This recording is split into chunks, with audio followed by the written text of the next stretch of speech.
বাড়িতে লোকজন আসবে কি কাজের ব্যস্ততা যে কোনো কারণেই হোক রেস্টুরেন্ট স্টাইল চিকেন চাই অথচ রান্না করার সময় নাই, তাহলে অবশ্যই বানিয়ে ফেলো চিকেন চাপের এই রেসিপিটা। ওয়েলকাম টু টুকিটাকি রান্নাবাটি। চিকেনটাকে আগের দিন ম্যারিনেট করে ফ্রিজে ঢুকিয়ে দাও আর পরের দিন জাস্ট কড়ায় ফেলে দাও, ব্যাস রান্না কিন্তু রেডি।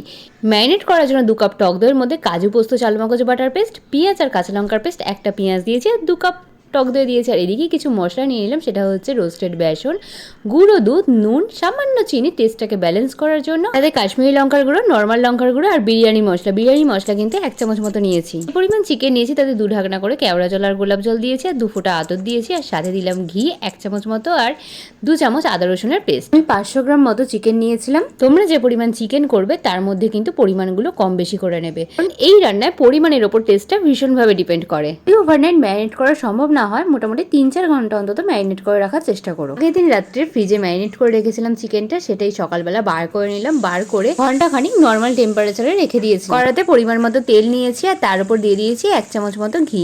তোমরা চাইলে পুরোটা ঘিয়েও রান্না করতে পারো, তাতে টেস্টটা আরও সুন্দর আসে। তবে আমি তেলের ওপর ঘি দিয়েছি, তাতেও কিন্তু দুর্দান্ত খেতে হয়েছিল।